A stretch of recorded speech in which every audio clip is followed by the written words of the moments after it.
سوار نہیں آیا ہے، سواری آئی ہے۔ زین دھڑکا ہوا تھا، رکابیں زمین پر خط بنا رہی تھی، گھوڑے کی لجام بار بار اس کے پیر میں اٹک رہی تھی۔ بی بی قریب آئیں، جب یہ یقین ہو گیا کہ بابا مارے جا چکے ہیں، تو ایک بیٹی کو باپ سے کتنا پیار ہوتا ہے، آگے بڑھ کر ایک ہی سوال کیا، یا جواد و ابی حل قتلا ابی ام سطیا، میرے بابا کو عطشان پیاسا مارا یا میرے بابا کو پانی پلا کر مارا؟ مجھے بس اتنا بتا دے، پانی بھی پلایا میرے بابا کو یا نہیں پلایا؟ عجب نہیں اس گھوڑے نے بتایا ہو، ہونٹ بہت خشک تھے، لبوں پر خشکی بہت تاری تھی، خنجر بہت دیر تک چلتا رہا، اس لیے گلا بہت خشک تھا۔ اجر کو بڑھا، اور جب امام سجاد نے امام حسین کو قبر کے حوالے کر دیا تو پشت شہادت سے یہی لکھا تھا، ھذا قبر الحسین الذی قتلوا عطشانا، یہ اس حسین کی قبر ہے جسے پیاسا مارا گیا۔ عزیزانو، کربلا میں سب سے زیادہ تکلیف امام حسین کو ہوئی ہے۔ آپ رو رہے ہیں، آپ کی آنکھوں میں آنسو ہیں، یہ روایت سنی ہے۔ سوال کریں مقتل کے صفحات سے کہ سب سے زیادہ حسین کو تکلیف کب ہوئی؟ لاشیں تو امام نے بہت اٹھائے ہیں، مگر 3 لاشوں پہ حسین ہوئے بہت ہیں۔ ایک حضرت علی اصغر کا لاشا، ایک حضرت عباس کا لاشا، ایک حضرت علی اکبر کا لاشا۔ مگر عزیزانو، اس سے بھی زیادہ حسین کو تکلیف کہاں ہوئی؟ اس سے زیادہ تکلیف کہاں ہوئی امام حسین کو؟ یہ روایت سن لیجئے، میں اپنے بیان کو مکمل کروں کہ جب میرے مولا گھوڑے سے گر گئے، جب حسین گھوڑے سے گر گئے تو آواز دی گئی کہ ذوالجلال کو کوئی تیر نہ مارے۔ عمر سعد نے آواز دی، کوئی ذوالجلال کو تیر نہ مارے، میں نے بچپن میں نبی کو اس میں بیٹھے دیکھا ہے، اسے پکڑ کر لاؤ، میں تبرک کے طور پر اپنے پاس رکھوں گا۔ اللہ اکبر، عجیب داستان ہے کربلا کی۔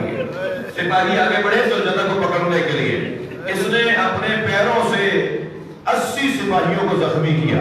ذوالجلال کسی کو قریب نہیں آنے دے رہا تھا۔ جب بہت زخمی ہو گئے تو آواز دی گئی، چھوڑو اسے، دیکھو کرتا کیا ہے، پیچھے ہٹو، سپاہی پیچھے ہٹ جائیں۔ جب ذوالجلال کو چھوڑ دیا گیا، پیچھے ہٹنے لگے تو اس نے دائیں بائیں دیکھنا شروع کیا۔ اسے اندازہ ہوا کہ حسین سے دور ہو چکا ہے، جہاں حسین کو اتارا تھا وہاں سے دور آ چکا ہے، تو دوڑا ہے اس طرف جہاں خود سے مولا سے رہتا ہوا تھا۔ جب پہنچا تو اسے پہنچنے میں دیر ہو چکی تھی، امام کا گلا کٹ چکا تھا، امام کی رگیں کاٹی جا چکی تھی، لاشیں بکھرے ہوئے تھے۔ یہ لاشوں کے درمیان کھڑا ہو کر کہیں دائیں دیکھتا تھا، کہیں بائیں دیکھتا تھا۔ پھر اس نے جب اسے سمجھ میں نہیں آیا کہ میرا مولا کون سا ہے، لاشوں میں میرا مولا کون سا ہے، تو اس نے لاشوں کو سونگنا شروع کیا۔ اگر رو رہا ہو تو اپنی آوازوں کو آزاد کریں گے، آپ کی آنکھوں میں آنسو ہے، اللہ کوئی غم نہ دے آپ کو۔ لاشوں کو سونگ رہا تھا جیسے اپنا پھول تلاش کر رہا ہو، اور سونگتے سونگتے اسی لاشے پہ پہنچا جو حسین کا لاشا ہے۔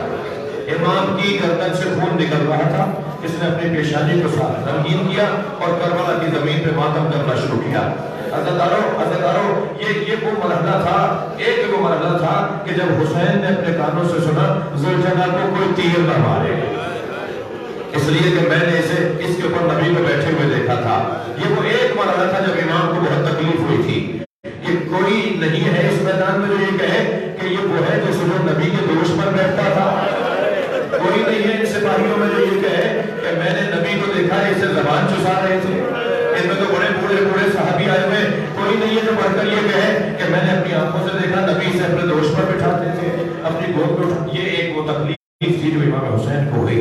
ایک اور تکلیف کا حال سن لیجئے، آپ نے گریہ تو کر لیا، مجلس ہو گئی ہے۔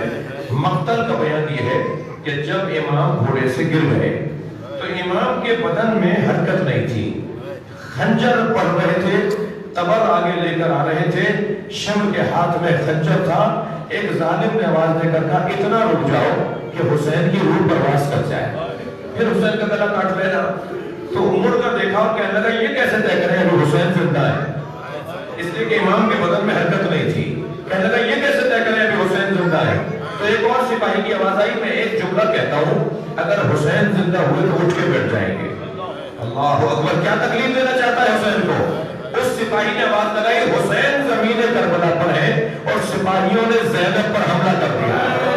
بس یہ جملہ سنتا تھا، امام نے کوہنیوں پر زور دیا اور امام اٹھ کر بیٹھے اور اپنا ہاتھ فضا میں بلند کر لیا، پہلے میرا گلا کاٹو پھر میری بہن کی طرف جاؤ۔ وہ کتنا سخت تھا امام سجاد پر، جب سکینہ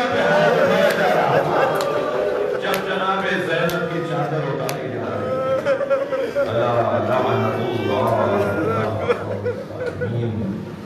یا اللہ ان آوازوں پہ رحمت نازل فرما، رونے والوں کی توفیقات میں اضافہ فرما، ہم سب کی عاقبت کا خیر فرما، مرحومین مغفورین جن کے نام دیے گئے جناب شیخ قرم ور حسین صاحب کے فرزندان، خان باجی کے دیگر مرحومین، حاضرین کے مرحومین، ان کی مغفرت فرمائے، امام زمانہ کے ظہور میں تعجیل فرمائے، امام زمانہ کے آوان و انصار میں شمار فرمائے، وربنا آتنا فی الدنیا حسنۃ وفی الآخرۃ حسنۃ وقنا عذاب النار۔ ایک سورہ فاتحہ 3 مرتبہ سورہ اخلاص، مرحومین منظورین